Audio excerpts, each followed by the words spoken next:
izin memperkenalkan diri, nama saya WNK Sugardianto, mahasiswa Hukum Polda 19. Kali ini saya akan mempresentasikan terkait pendaftaran hak-hak atas tanah adat menurut ketentuan konversi dan PP nomor 24 tahun 1997. Latar belakang, masalah tanah bagi manusia tidak ada habis-habisnya karena mempunyai arti yang amat penting dalam penghidupan dan hidup manusia. Sebab tanah bukan saja sebagai tempat berdiam, juga sebagai tempat bertani, berlalu lintas, perjanjian, dan pada akhirnya tempat manusia berkubur. Selain itu, tanah memiliki 5 jenis ren, yaitu ren rikardian, ren lokasi, ren lingkungan, ren sosial, dan ren politik, yang menyebabkan tanah dapat memberikan manfaat kepada manusia. Setelah berlakunya Undang-Undang Pokok Agraria dan PP nomor 10 tahun 1961 tentang pendaftaran tanah dan kemudian telah digantikan dengan PP nomor 24 tahun 1997, tidak mungkin lagi diterbitkan hak-hak yang akan tunduk kepada Kitab Undang-Undang Hukum Perdata ataupun yang akan tunduk kepada hukum adat setempat, kecuali menerangkan bahwa hak-hak tersebut merupakan hak adat. Mengingat pentingnya pendaftaran hak milik atas tanah adat sebagai bukti kepemilikan secara sah sesuai dengan pasal 23, pasal 30 dan pasal 38 Undang-Undang Pokok Agraria, maka diberikan suatu kewajiban untuk mendaftarkan tanah adat, khususnya hak milik adat.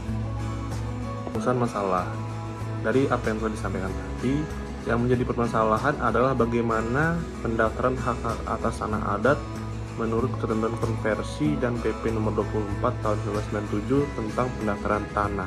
Selanjutnya kita masuk ke pembahasan.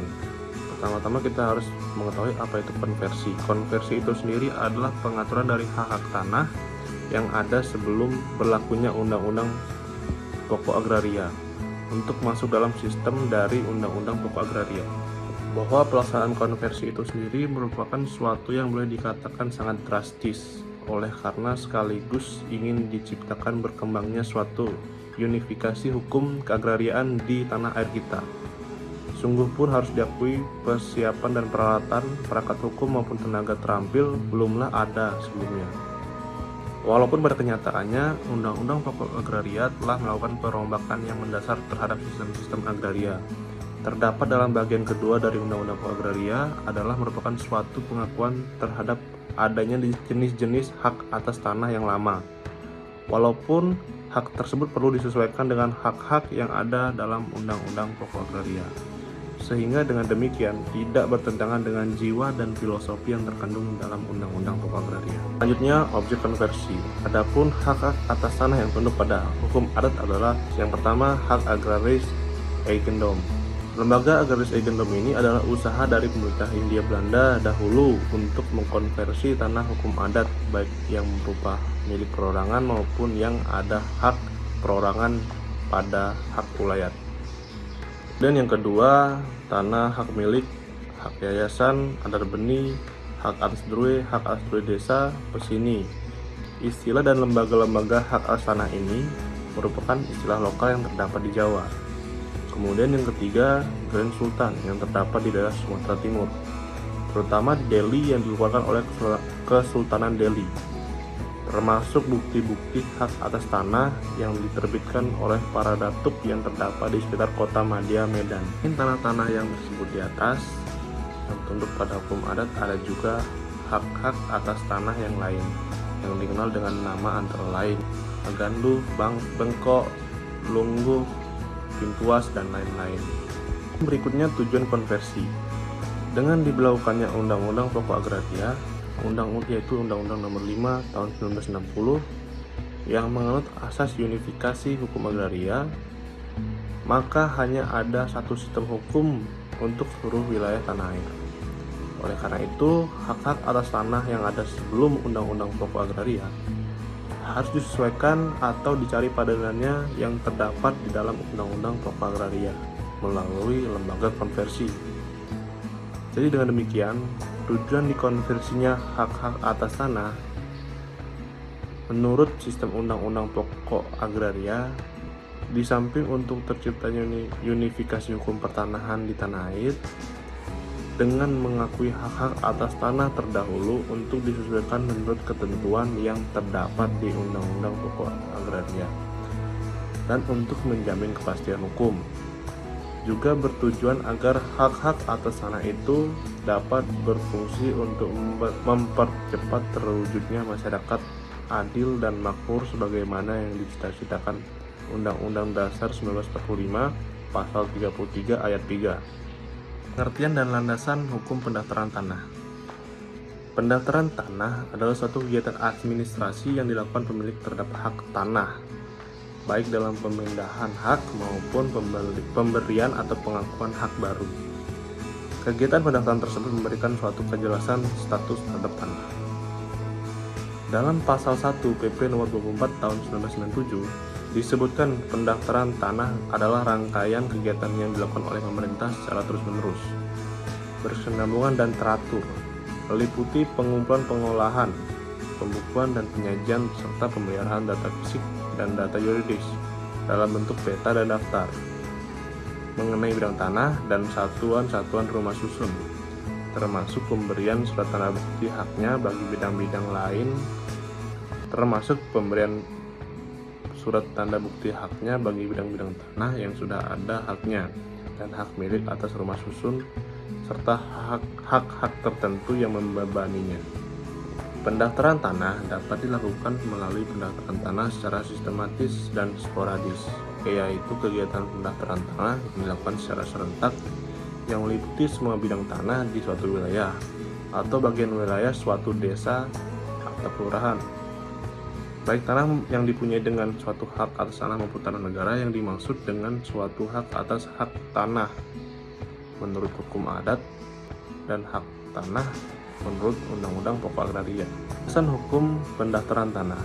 Dengan keluarnya Undang-Undang Pokok Agraria, maka dualisme hak-hak atas tanah dihapuskan.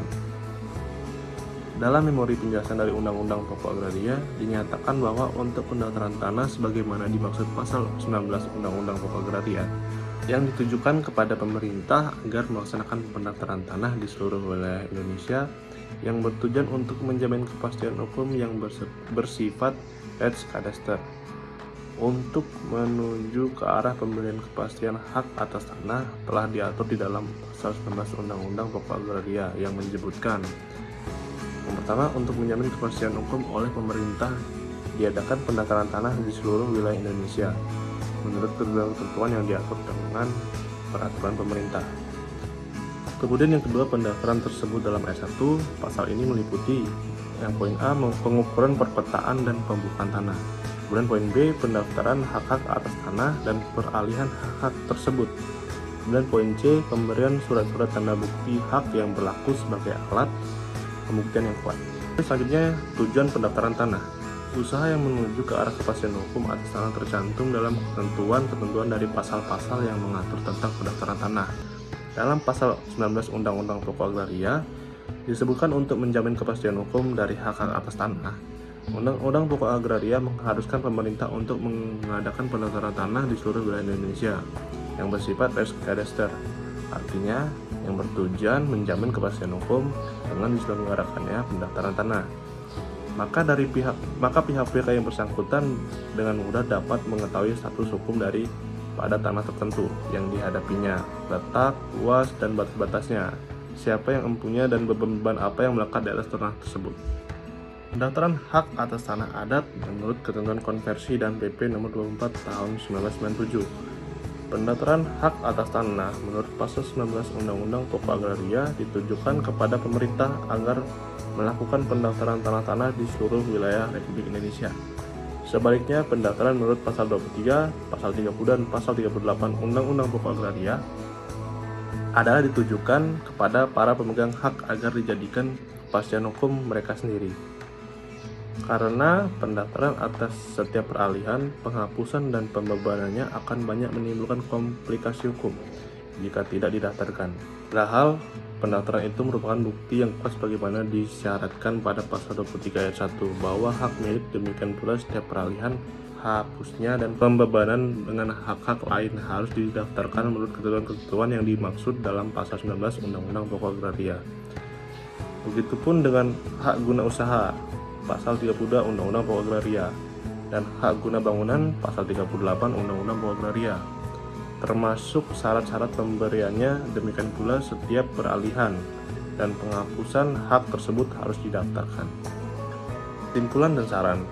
Melalui lembaga konversi, hak-hak atas tanah yang ada sebelum berlakunya Undang-Undang Pokok Agraria disesuaikan dengan hak yang ada di Undang-Undang Pokok Agraria. Untuk menjamin kepastian hukum, maka semua hak atas tanah harus didaftarkan.